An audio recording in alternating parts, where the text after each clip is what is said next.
할렐루야. 앞뒤 옆에 계신 분들과 인사 나누겠습니다. 감사합니다.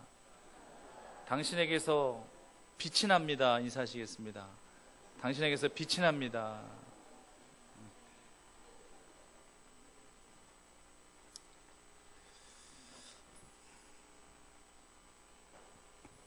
핏줄이라고 하는 거 굉장히 강하죠. 부모는 평생 자식을 위한 노예이다, 이런 말이 있는데 우리 부모님들이 그거 공감하실는지 모르겠어요. 부모는 청춘을 바친 것이 아니라 일평생 자식에게 다 바쳐서 자식의 사슬에 매여서 사랑의 노예가 되어지고, 또 노예 중에 노예로 그렇게 자식을 위해서 그렇게 부모는 살아가는 거죠. 이렇게 하라고 누가 등 떠다 밀어준 거 절대 아니에요. 이건 자원함으로 자발적으로 얻게 됩니다. 핏줄이라는 것이 바로 그런 거예요. 부모 자녀 관계 결코 인륜으로 끊을 수가 없습니다. 아브라함과 이삭 본문의 사건 하나만을 본다는다 할지라도 아브라함은 아들 이삭에게 그저 육신적인 아비로서의 역할 그 이상의 것을 분명히 보여주고 있다는 것을 분명하게 말씀을 통해서 우리가 헤아릴 수가 있습니다. 영적 아버지로서, 영적 멘토로서의 아브라함의 그 위상이 서 있지 않았단다 할지라면은 절대 이삭이 순순히 아버지의 손길에 자신의 몸을 그냥 내어드릴 수가 없다라고 하는 것입니다. 단지 아버지이기 때문에, 단지 육신의 아버지이기 때문에 천만의 말씀이에요. 영적인 아버지였기 때문에 그렇게 가능한 겁니다. 부모들이요, 자녀들 앞에서 실수하는 경우가 이런 경우예요. 너는 절대 나중에 아빠 같은 사람 만나지 마라. 인생 종친 거다. 너는 절대 나중에 엄마 같은 사람 만나지 마라. 평생 치마폭에 지어 산다 너. 이러면서 아빠 엄마들이 그런 식으로 그렇게 자녀들 앞에 이야기하는 게 굉장히 큰 실수예요. 이런 이야기를 부부싸움을 하고 난 다음에 자식들에게 하시든지 간에, 아니면 평상시에도 거리낌 없이 그런 이야기를 하시든지 간에 자녀들 앞에서 마구 독을 뿜어내는 그런 말들이에요. 성경의 기록 갖고는 정확하게 알 수 없겠지만 몇 가지 사건으로 한번 유추해 보겠습니다. 성도님들, 아브라함의 성격이 좀 더 유했을까요? 아니면은 그 아내 되는 사라의 성격이 좀 더 유했을까요? 바꿔서 표현해 본다는 할지라면 아브라함과 사라하고 누가 좀 더 깐깐해 보여요? 예? 예, 남자들은 사라라고 그러고 여자들은 속으로 아브라함이라고 하고 싶죠. 근데 성경 어디를 봐도 아브라함이 깐깐해 보이진 않습니다. 두 사람이 서로를 아껴주고 서로를 사랑하고 배려했다라는 거, 신뢰했다는 거, 이건 동일합니다. 이건 우열을 절대 가릴 수가 없어요. 하지만 성경적인 부분에 있어서 누가 좀 더 강성이었느냐, 아브라함이 강성이었을까, 사라가 강성이었을까, 말씀을 통해서 쭉 살펴보다 보면은 아무래도 사라가 좀 더 강성입니다. 남을 배려해 주는 그런 마음, 이런 마음도 역시 사라보다는 아브라함이 좀 더 나았던 것으로 그렇게 보여집니다. 하나님의 사람들이 아브라함에게 찾아왔을 때에도 급히 음식을 장만해서 대접한 사람은 아브라함이었어요. 사라는 그저 시키는 것만 했을 뿐이에요. 그 이후 아브라함이 첫 하갈을 취해서 이스마엘을 낳게 된 것도 아내 사라가 권면했기 때문에, 사라가 그렇게 하라고 했기 때문에 그렇게 한 것이지, 아브라함의 생각에는 사라 생각 전혀 반영하지 않고 자기 뜻대로, 자기 생각대로 그렇게 행동하진 않았어요. 결국 사라의 말이 그 가정에 좀 더 큰 영향력을 미쳤다라고 하는 거예요. 무엇보다도 여자의 질투의 하신, 역시 성경에 사라를 빼뜨릴 수가 없어요. 사라의 질투가 아니었다면 사실 하갈과 이스마엘이 그 집에서 내쫓김을 당할 이유가 없었어요. 근데 사라 입장에서는 그동안 하갈에게서 당하고 산 인생 너무 서러워요. 그래서 그 질투심 때문에 하갈을 내쫓자고 아브라함이 그렇게 말한 것이고, 아브라함은 아내 사라의 성격을 잘 알기 때문에, 또 나름대로 당한 그 서러움과 고통도 잘 알고 있었기 때문에 그냥 그렇게 한 거예요. 만약 아브라함에게 남편의 권위가 좀 더 있었단다 할지라면 강하게 사라를 훈계할 수도 있었을 거예요. 아니, 당신 그깟 계집종하고 똑같이 굴어? 당신은 어른 아니냐? 좀 품어주면 안 돼? 당신 하나님께서 이름까지 바꿔주었잖아. 사례를 사라로 열국의 어미가 되라고 하나님께서 이름까지 바꿔주었었으면은 좀 통 큰 마음으로 좀 덮어주면 안 돼? 똑같이 그렇게 질투해서 똑같이 그렇게 굴어야 돼? 아브라함의 입장에서 충분히 이렇게 말할 수도 있어요. 그가 아버지로서 남편으로서 어떤 영적 권위를 갖고 있었다는 할지라도 사실 그렇게 해야 되는 게 맞는 거예요. 그런데 아브라함은 전혀 그런 모습이 나오질 않아요. 그리고 그 이전에 이스마엘을 낳았다는 이유 하나만으로 정실 부인이 사라를 무시하고 조롱하는 하갈을 그냥 내버려 뒀어도 안 되는 거예요. 아브라함도 보는 눈이 있잖아요.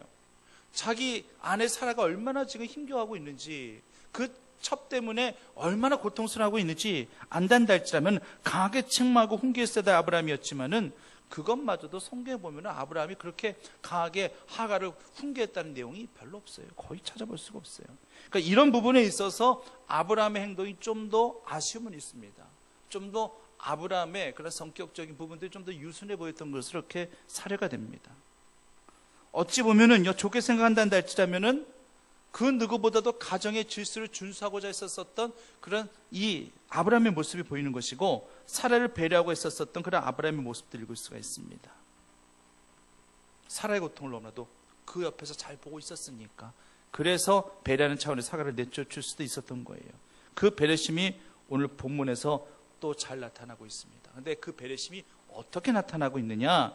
본문에서는 사라가 전혀 언급이 되지 않고 있다는 얘기예요. 이것이 바로 배려심이라고 하는 것입니다. 지금은 사라에게 의견을 묻고 동의를 구해야 되는 때가 아니에요.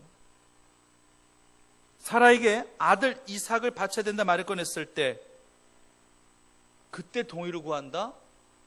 동의가 어떠실까요? 언간생심이에요. 아마 아들 이삭 데리고 모리아산 가기 힘들었을걸요. 절대 가기 힘들었을 거예요. 사라에게 있어서 이때 삶의 무게중심은 사실상 남편 아브라함이 아니라 누구예요? 아들 이삭이에요. 아들 이삭이 삶의 존재 목적이에요. 삶의 존재 이유가 이젠 이삭이 되어버렸습니다. 아쉽게도 유감스럽게도 남편 아브라함이 아니거든요. 근데 그런 아들 이삭을 하나님 앞에 바친다, 이건 있을 수가 없는 일이에요. 이건 절대, 그 아들이 어떤 아들인데 내 눈에 흙 들어오기 전에 차라리 나를 죽이고 데리고 가라고 그렇게 얘기했죠. 아마 그래도 억지로라도 하나님의 뜻이니까, 하나님의 뜻이니까 나 이 이삭 데리고 가야 돼. 당신은 어쩔 수 없어. 안 돼. 거의 내 편 껴치다시피 그냥 아들 이삭을 데리고 올라갔단다 할지라면요, 아마 사라는요, 그 즉시 실성한 사람이 되든 아니면 스스로 목숨을 끊든 합병으로 죽든 아마 분명히 그런 일들이 분명히 생겨날 수밖에 없는 상황이에요. 이것을 너무나도 잘 알고 있기 때문에 아브라함은 사라를 배려하는 차원에서라도 사라에게 말 안 하고 그냥 이삭을 데리고 모리아산으로 갑니다. 물론 아들 이삭을 모리아산에서 제물로 바치고 왔다 하고 나서 나중에 돌아와서 사라에게 말을 했겠죠. 그럼 어떤 상황이 벌어졌을까요? 가정 파탄입니다. 지금 같아서는 항원 이혼이라도 했을 거예요. 당신이 남편이야? 일이 어떤 일인데? 이삭이 내게 어떤 아들인 줄 알면서 나에게 한마디 말도 없이 아들 이삭을 데리고 하나님 앞에 제물로 바치고 지금 나한테 지금 돌아왔어? 당신 내 남편 맞아? 아마 그 즉시 갈라섰을 거예요. 나 그런 하나님 이제 안 믿겠노라고. 나 하나님 안 믿겠노라고. 당신하고도 나는 안 살 거라고. 아마 이런 상황이 벌어졌겠죠? 가정 파탄 나는 거죠. 배신감도 이런 배신감이 어디 있습니까? 하나님에 대한 배신감, 남편에 대한 배신감, 아마도 사라는 삶의 의욕을 다 잃어버리고 거의 폐인이 되다시피 했을 거예요. 성도님들, 때로는요, 부부 간에도, 부모 자녀 간에도 상의 없이 그냥 일을 추진한 경우가 있을 수가 있어요. 나중에 알게 되면은 배신감일 수 있겠지만 그냥 모르는 게 약이다 생각하며 말을 안 하고 그냥 넘어갈 때가 부부 사이에도 충분히 있을 수가 있습니다. 저희 부모님들 예를 잠깐 한번 들어보려고 그래요. 저희 아버지는 혼자서도 잘 다니시는 분이셔요. 혼자 버스 타시고, 혼자 뭐 전철 타시고, 청계천도 가셨다가, 뭐 이렇게 종로에도 나가셨다가, 이것저것 또 살펴보시면서 또 마음에 드는 거 있으면은 뭐 그냥 혼자라도 잘 사갖고 오시는 그런 스타일이 저희 아버님이시. 저희 어머니한테 같이 가자고 저희 아버님 그래도 안 가겠다고, 당신 혼자 갔다 오라고. 또 저희 어머니는요, 또 그렇게 잘 다니시길 별로 좋아하질 아니하셔요. 가끔 이제 자녀들이 이제 같이 뵙자고 그러면은 그땐 꼭 나오시죠. 어느 중간 지점에서 뵙자고 그러면 그땐 나오시지만, 그렇게 아버님하고 같이 둘이 이렇게 다니시고 그러신 걸 그렇게 썩 좋아하신 편은 아니신 것 같더라고요. 그러니까 저희 아버지는 홀로 쇼핑하시는 거예요. 홀로 쇼핑을. 근데 사실 이 살아가는 그 소소한 재미 같거든요. 제가 봤었을 땐. 그것도 제가 남자라고 아버지 편 역성 들은 게 아니라, 사실 살아가는 소소한 재미가 사실 있어요. 이것저것 보면서 구경도 하면서, 또 크게 비싸지 않는 한도 내에서 또 살 거 사시면서. 근데 그렇게 사가지고 오시면 저희 어머니는 되게 싫어하세요. 왜 집안에 이거 필요도 없는 걸 왜 사가지고 왔냐고. 이거 얼마 줬냐고. 저희 아버지가 이거 거의 거저라고, 싸게 주고 산 거라고, 염려하지 말라고, 비싼 거 아니니까 그렇게 얘기하세요. 그래서 어머니도 그걸 믿어요. 그 아버지 나중에 살짝 저한테 오세요. 이것도 원래 비싼 거다. 근데 아버지 엄마한테 얘기하지 마라. 이렇게 얘기해요. 또 저희 아버지가 또 순진하신 건지 순수하신 건지, 또 이렇게 자식들에게는 사실 되게 비싼 거야 이러면서, 엄마 하면 난리 날까 봐 이렇게 써, 이런 거예요. 아마 가정에도 이런 아내든 남편이든 이런 분들이 계시죠? 안 계시는구나. 예, 우리 집안에만 저희 아버님만 그러신 분이 계신가 본데, 예. 그럴 때는요, 얼마 주고 샀다고 솔직하게 얘기하는 게 그게 썩 좋은 게 아니에요. 그럴 때는 그냥 은근 살짝 그렇게 속이려고 속이는 건 아니고, 가정의 평안을 위해서 그냥 얘기 안 하시고 좀 싸게 샀다는 식으로 이렇게 값을 깎아서서 그렇게 말씀하시는 그것도 삶의 지혜라는 그런 생각이 듭니다. 자, 각 가정들마다 분명 이런 비밀들은 분명 있으리라 생각해요. 구태여 사실들을 말하지 않아도 살아가는 삶의 지혜라고도 저는 그렇게 보여집니다. 신앙도요, 때로는 패스해야 될 때가 있습니다. 항상 프리패스하면 안 됩니다. 하지만 어떨 때는요, 남편에게 말하지 않을 때가, 아내에게 말하지 않을 때가, 그때가 하나님의 뜻일 때도 있어요. 아내에게 말하지 않을 때가 하나님의 뜻일 때도 있고, 남편에게 말하지 않을 때가 하나님의 뜻일 때도 있다는 얘기예요. 지금 딱 봤었을 때 남편이 아니면 아내가 지금의 상황에선 디딤돌이 아니라 거침돌이 되겠다 싶을 때는 차라리 말하지 않고 심지 있게 하나님을 향해 나아가는 것이 합당할 때도 있다라고 하는 것입니다. 본문의 아브라함처럼요, 하나님의 뜻 가운데로 살려고 하는데, 하나님의 말씀 앞에 순종하려고 하는데, 지금 아내가 분명히 발목 잡을 것이다라는 것이 누가 봐도 알 수 있어요. 아내한테 이야기한다면은 이거는 도저히 내가 이삭을 제물로 바칠 수 없겠구나, 가정이 파탄 나겠구나 하는 것을 아브라함은 알고 있어요. 그래서 본문에 사라를 전혀 배제해버리는 거예요. 이럴 때가 더 하나님 앞에 합당하다라고 하는 것입니다. 이 말씀에 오해가 없으시길 바라요. 제가 항상 프리패스라고 말씀드리지 않습니다. 평상시에는 부부끼리라도 늘 항상 상의하고 늘 함께 고민하시면서 작은 것 하나라도 함께 결정해 나가는 거 굉장히 중요합니다. 하지만 신앙의 문제에 있어서 거기에 뭔가 하나님이 개입하셔서 내게 주시는 무엇인가 있을 때는요, 그때는요 양보가 없어야 돼요.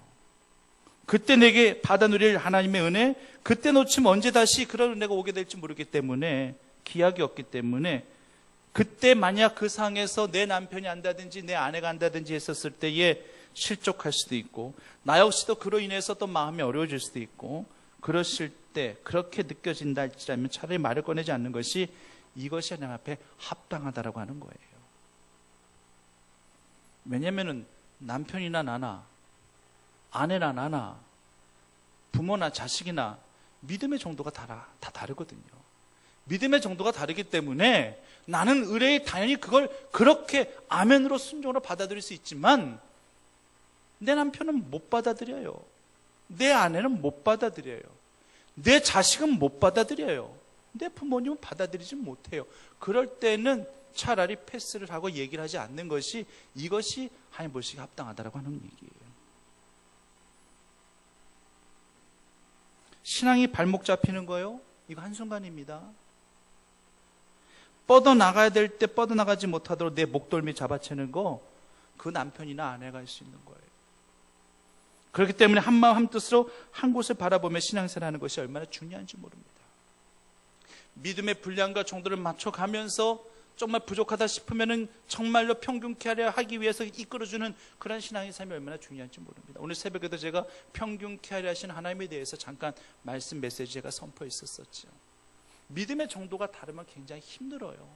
믿음의 정도를 맞추기 위해서 늘 끊임없이 저 영혼에게, 내 남편에게, 내 아내에게, 내 자식에게, 내 부모에게 믿음이 들어가도록 하기 위해서 내가 배려할 것들이 얼마나 많은지 몰라요. 양보해야 될 것들이 얼마나 많은지 몰라요. 자존심이요? 그 자존심과 뭐가 중요합니까? 내 남편이, 내 아내가, 내 부모가, 내 자식이 정말로 믿음만 가지고 신앙 가지고 살 수 있다는 할지라면 모든 걸 양보하신다는 할지라도 뭐가 아깝고 뭐가 두려워요. 그렇게 맞춰져야지만은 사실 뭔가 공감대, 신앙의 공감대가 만들어지면서 뭘 하더라도 일사천리로 그냥 일사불란하게 착착착착 진행이 되어질 수 있는 건데, 이게 안 된다 싶으실 땐 차라리 얘기하지 않는 것이, 이것이 삶의 지혜고 이것이 하나님 보시기에 합당하다라고 하는 얘기예요. 지금 아브라함하고 사라고는요, 한 곳을 쳐다보지 못해요. 아들의 문제에 있어서만큼은요, 생각 자체가 너무나 달라요. 지금 하나님이 아시기 때문에 사라에게 이렇게 얘기하신 게 아니에요. 사라에게 직접 네 아들 이삭을 모리아산으로 데리고 와서 바쳐라, 사라에게 얘기 안 하셨어요. 아브라함에게 얘기하신 거예요. 믿음의 정도도 다르고 아들에 대한 마음도 다르고, 모성애가 더 애틋한 건 너무나도 사실이고, 그 아들이 또 어떤 아들인데요, 도저히 안 됩니다. 그래서 아브라함은 사라를 패스시키고 그리고 이삭만을 데리고 가는 겁니다. 아버지 아브라함은 아들 이삭에게 또 모리아산 도착할 때까지 사실 은폐하죠. 오늘 3절 말씀에 아침 일찍이라는 표현이 있죠. 새벽을 말하는 거예요. 아버지 아브라함이 이삭에게도 처음부터 말하지 않고 은폐시킨 그 이유는 뭘까요? 이삭이 안 따라올까봐? 이삭이 따라오지 않을까봐? 너 재물 바치기 위해서 하나님께서 너 재물 대라고 얘기하시니까 가야 되니까 빨리 따라와. 그러면은 이삭이 안 가겠다고 반항할까봐 얘기하지 않았을까요? 그건 아니에요. 순순히 자신의 몸을 아버지 이삭의 손길에 내어주는 것을 보면은요, 그것 때문에 그것은 그런 건 아니에요. 순순히 따라오긴 하겠지만 그 당사자 아들의 마음이 어떠하겠는가. 아마 내내 눈물을 흘리면서 아버지를 따라 모리아산으로 가게 될 텐데, 나 이제 곧 모리아산에서 제단에서 제물로 내가 바쳐지겠구나, 그거 생각하는데 아빠 마음도 어떠겠고, 그 당사자인 그 아들 데리고 그 눈물 뚝뚝 흘리면서 그렇게 따라가는 그 아들 쳐다보는 그 아버지의 마음은 또 어떠할 것이며, 그렇기 때문에 아브라함이 얘기하지 않은 거예요. 나중에 모리아산 가서야, 그때 가서야 얘기하는 거예요. 그것도 직접적으로 얘기하지도 않아요. 그래, 네가 바쳐줘야 돼, 이렇게 얘기하지도 않아요. 오늘 7절 말씀까지 읽었습니다마는 7절 말씀에, 아니 아버지, 불가나무, 이 제단, 이 불가나무는 있는데 번제할 양은 어디 있나이까? 그때 단도직입적으로 번제할 양은 너야, 네가 죽어야 돼, 이렇게 얘기하지도 않아요. 뭐라고 얘기합니까? 8절 말씀에 하나님이 친히 준비하시리라, 이렇게 이야기할 수밖에 없는 그런 아브라함의 마음은 어떡할 것이며, 하나님께서 친히 준비해 놓으실 거라고 그렇게 얘기했는데 그 아버지의 그 거친 손길이 나를 결박해가지고 나를 또 끈으로 묶는 그런 아버지의 손길은 무엇이며, 이삭은 알았겠죠. 내가 제물이구나, 하나님이 친히 준비하신다고 하더니만 결국은 내가 제물로 죽는 것이겠구나, 그것을 감지했던 또한 이삭은 또 왜 가만히 있었던 것이며 반항하지 아니했던 것인가. 그는 아버지에 대한 절대적인 신앙의 멘토, 믿음의 아비, 아버지를 철저히 믿고 신뢰했기 때문에 그게 가능할 수 있었던 것이지, 육적인 아버지의 모습으로만 내가 아버지니까 넌 내 말 들어, 이런 식의 강압적인 그런 이 아버지의 이 육적 권위 때문에 지금 이 아들 이삭이 그대로 순순히 순종한 게 아니다라고 하는 것입니다. 아들은요 충분히 반항하고 충분히 그 자리 빠져나오려면 빠져나올 수가 있어요. 그런데 아버지가 하시는 일에 이렇게 자신의 몸을 맡겨버리는 겁니다. 단순히 아버지 존경하는 정도 아버지 아니에요. 여러분들 집에 가셔서 자녀들에게 한번 물어봐 보세요. 너 아빠 존경해? 엄마 존경해? 뭐 예를 들어서 아빠 사랑해, 엄마 사랑해 하면 다 사랑한다 그래요, 웬만하면. 근데 아빠 존경해, 엄마 존경해 하면은 한 번쯤 또 생각해 볼 수 있을 거예요. 사실 영적인 아버지로서, 영적인 어머니로서 내가 자녀들에게 비춰지고 있는가? 이건 한번 질문해 봐야 됩니다. 정말 자녀들에게 질문해 봐야 돼요. 근데 저도 사실 자신 없어요. 아들들을 지금 당장 앉혀놓고 너 나를, 이 아버지를 육적인 아버지 말고 영적인 아버지를 생각하니? 과연 내가 그렇게 아들들에게 질문했었을 때 아들들이 예, 당연히 아버지 영적인 아버지시죠. 늘 언제나 저를 위해서 기도해 주시고 신앙을 이끌어 주시잖아요. 아버지 영적인 아버지예요. 이렇게 대답만 할 수 있으면 얼마나 좋겠어요. 근데 이 아들들이 만약 쭈삣쭈삣하고 있으면 이미 땡이에요. 이미 땡이야. 그건 더 이상 볼 것도 없어요. 그걸 생각하고 안 하고 가고 뭐 필요해요? 오늘 한번 시험해 보세요.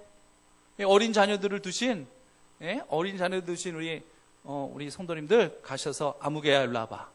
너 엄마가, 이 아빠가 영적인 아버지라고 생각해? 영적인 엄마를 생각? 그랬었을 때 응 엄마 이렇게, 응 아빠 이러면은 성공. 그런데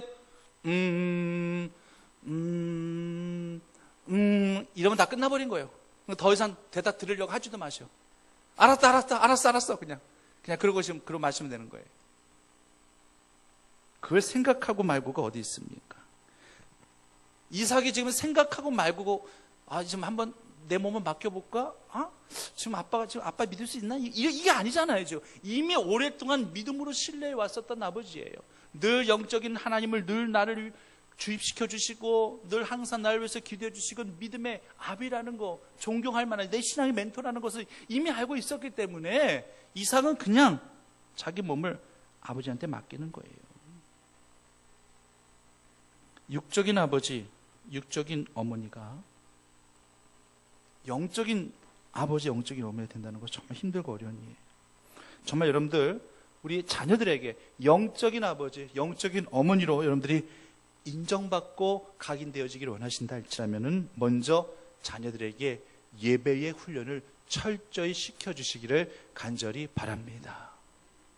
예배에 살고 예배에 죽는다, 이런 확고한 인식을 자녀들에게 심어줄 수 있는 그런 부모님이라면은요, 야 우리 아버지 우리 어머니 예배 안 드리면 불효령이 떨어져, 우리 집안 그냥 끝장난다, 이런 식의 이미지를 쉽게 각인해 줄 수 있어야 돼요. 구약의 제단이 왜 산 위에 있습니까? 여러분 등산과 예배는요 한 가지 놀라운 일치점이 있어요. 등산도요 처음에는 등산 매니아들은 모르겠어요. 등산 매니아들이야 막 산을 막 타고 싶어가지고 막 안달이 나겠지만은 등산 매니아가 아닌 이상은 야 산에 올라가자 하면 먼저, 저 역시도 등산 매니아는 아니에요. 올라가지만 야 아무개야 산에 올라가자. 그럼 제일 먼저 드는 생각이 힘든데, 높은데, 걸어가는데 올라가는데 몇 시간 걸려? 올라가는데 한 2시간 걸려. 와, 그럼 내려오는 데까지 힘든데, 이런 생각 안 드세요? 저만 들게요. 그냥 저만 들게요. 산을 좋아하는 매니아 아니면은요 힘든데, 요즘에 산 탄지 오래돼가지고 나 잘 올라갈 수 있을지 모르겠는데, 이런 생각 들어요. 근데 누군가가 그렇게 막 강권적으로 한번 가봐야 얼마나 좋냐, 야 몸이 이럴 때 찌부둥할 때 야 산 타가지고 야 거기서 땀 좀 흘리고 내려와, 그래서 샤워하고 시원한 음료수 마시면서 시원한 수박 먹으면서 야 기분 얼마나 상쾌한데, 그렇지, 그거 나도 알아. 근데 뭘 주저주저하니, 올라가자. 그래 알았어. 그 큰맘 먹고 이제 산에 올라가는 거죠.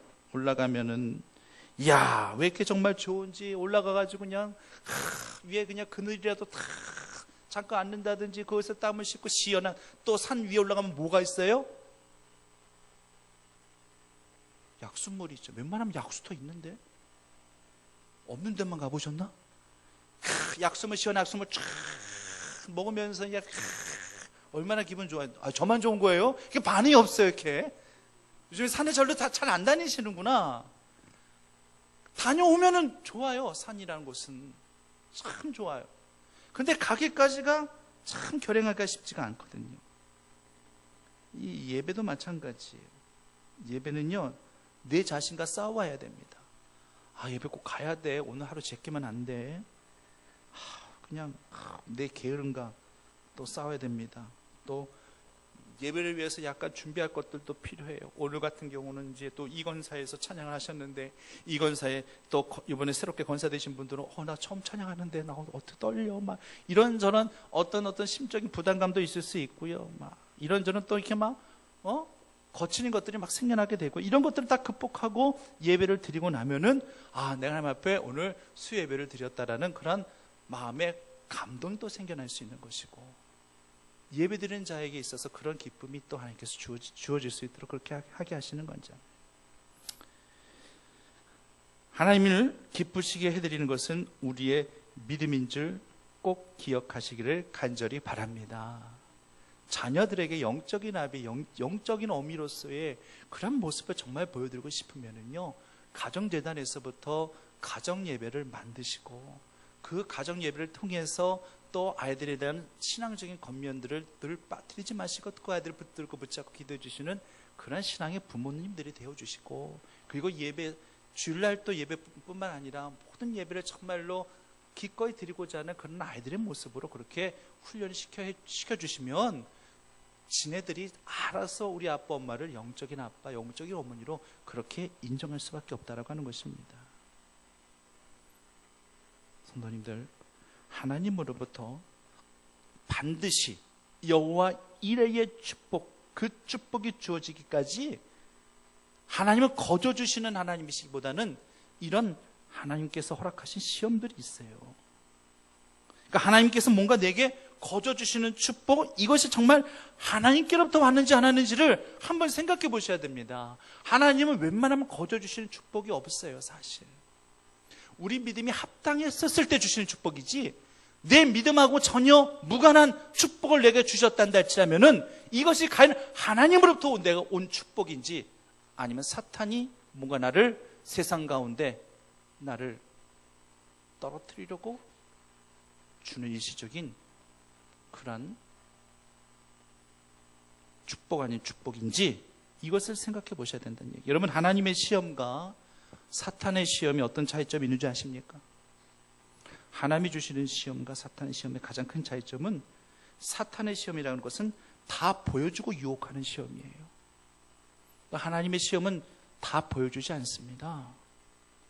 이걸 분명 우리가 구분할 수 있어야 돼요.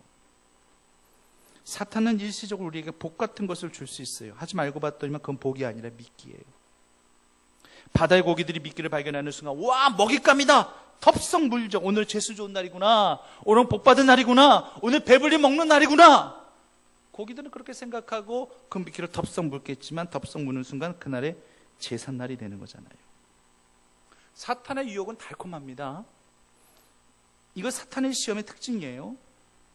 항상 사탄의 시험이라는 것은 달콤한 것들을 미리 먼저 맛보게 해주고, 그것보다 더 달콤한 것이 여기 있다는 것을 미리 또 보여주고, 이렇게 충분히 될 수 있을 거라고 미리 이렇게 말하고, 그렇게 해서 덥석 물게 하는 특징, 이것이 바로 사탄의 시험이라고 하는 거예요. 하나님의 시험은 그런 거 없어요. 사탄은 온갖 감언이설로 노력하죠, 사람을. 하와가 그 감언이설에 넘어가 버린 거예요. 예수님께서도 사탄에게 시험을 받을 때 온 천하 만국 영광 그것도 하나님의 것이고 다 예수님의 거예요. 근데 사탄은 마치 자기 것인 양 그렇게 예수님께 보여주고, 나한테 처럼 이거 다 줄 테니까, 이게 말이 되는 겁니까? 다 보여주는데 그게 마치 자기 것인 양 다 보여주고, 말도 안 되는 소리죠. 하나님 거 예수님 거 이미 다 예수님께 소유하신 분이신데, 전능하신 분이신데 다 보여주고 유혹하고 미혹하는 것이, 이것이 사탄의 시험이라고 하는 거예요. 하지만 하나님의 시험은 절대 그렇지 않습니다. 하나님은 안 보여주세요. 안 보여주시지만 믿으라고는 말씀하십니다. 그러면서 믿음은 바라는 것들의 실상이요 보지 못하는 것들의 증거라고 말씀하십니다. 보이지 않아도 믿으라는 얘기예요.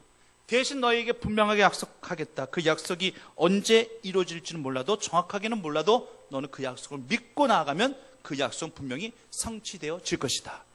이것이 바로 하나님께서 우리에게 주시는 약속이죠. 그래서 여호수아와 갈렙이 그 약속 믿고 믿음 갖고 나간 거 아니에요?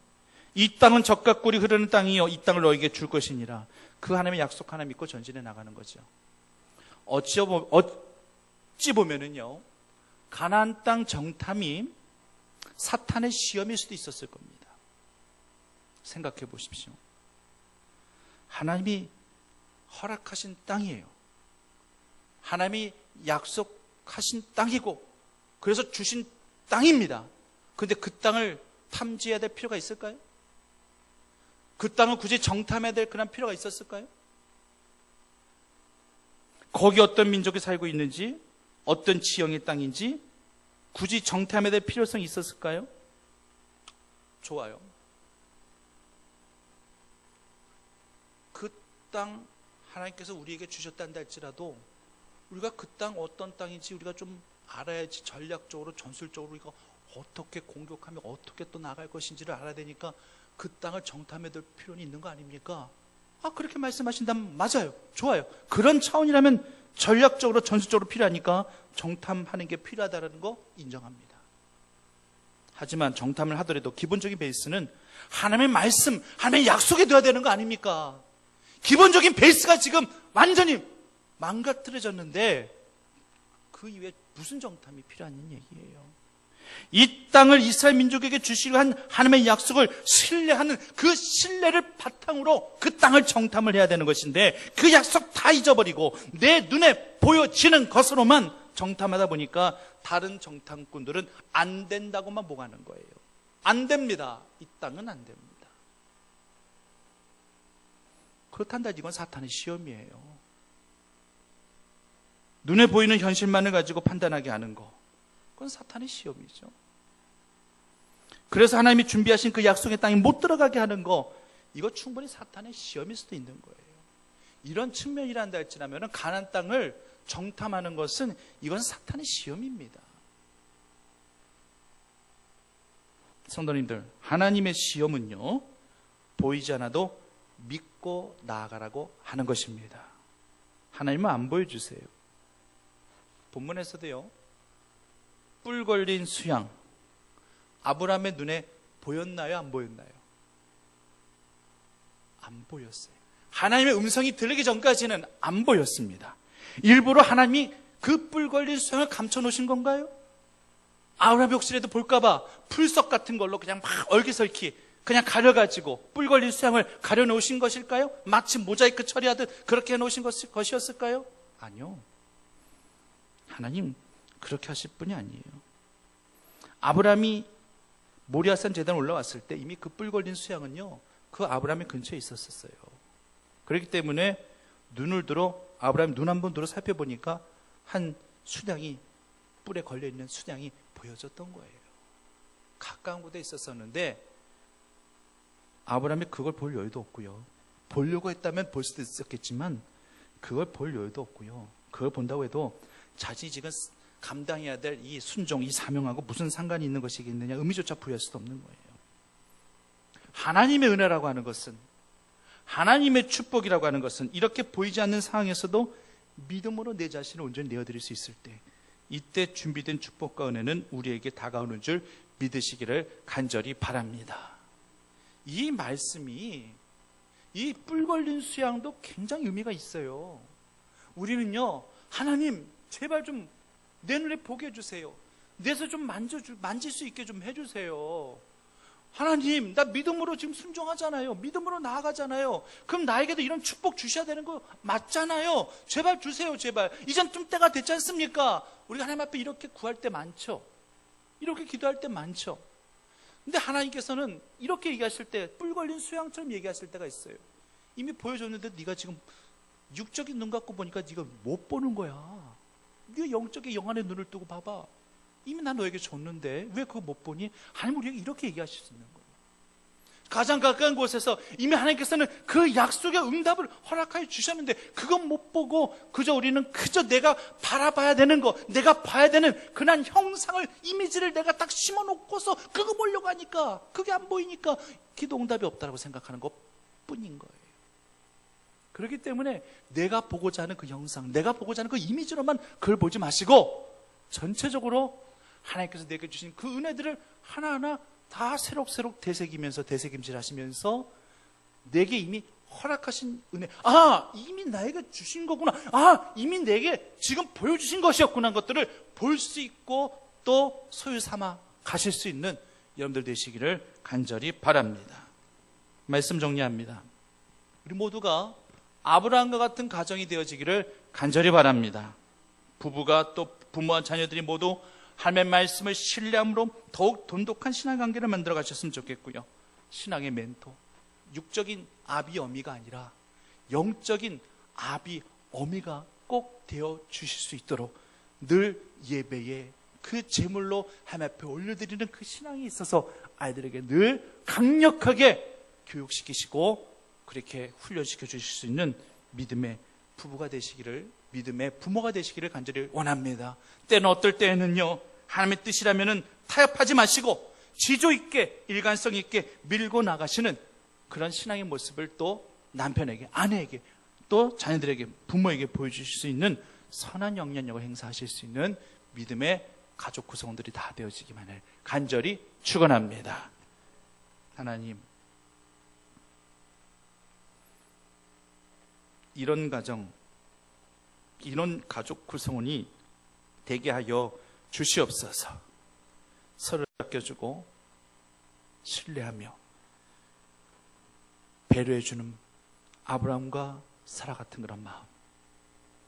하지만 하나님의 뜻이다 싶었을 때 이것이 저 사람에게 있어서 거친 돌이 되겠구나 생각이 되어질 때는 단호하게 패스까지 할 수 있는 그러한 하나님의 뜻에 합당케 맞춰진 그러한 신앙산에 나갈 수 있는 삶의 지혜, 신앙의 지혜도 우리에게 있게 인도하여 주시옵소서.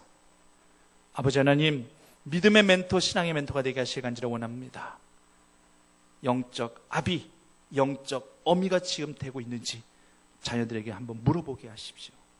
그래서 과연 저들이 어떤 반응을 과연 보여줄지 그 반응을 보고 내가 다시 한번 회개하며 내 자녀들을 신앙으로, 말씀으로, 예배로 양육하지 못한 책임을 주님 앞에 솔직히 고백하며 이제 이후부터라도 저 자녀들에게 신앙의 아비로, 신앙의 어미로, 영적 멘토로서의 역할들을 감당하겠노라 주님 앞에 결단할 수 있는 우리 믿음의 부모들이 다 되어질 수 있도록 인도하여 주시옵소서. 예수님의 이름으로 기도드립니다.